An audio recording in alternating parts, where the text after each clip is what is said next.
Kalau korang pasang benda ni dekat kereta korang, automatik kereta korang akan jadi kereta yang futuristik.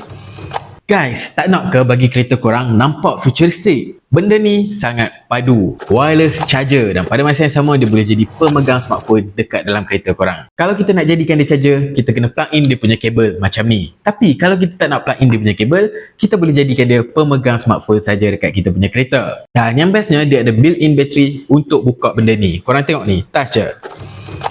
Dia buka dan korang boleh masukkan smartphone korang kat dalam. Nampak tak? Padu kot benda ni. Dan kalau korang nak jadikan dia wireless charger, korang just plug in je benda ni dekat bahagian belakang. Korang tengok, automatic dia charge. Dan kalau smartphone korang tak ada wireless charger, korang jangan risau.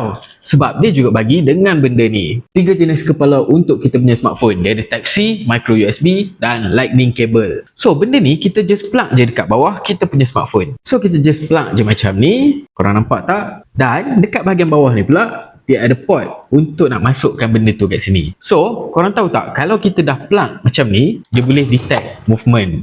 Dan kita masukkan, nampak tak, automatic dia charge. So, benda ni sangat-sangat simple guys. Dan yang paling aku suka, dia futuristic.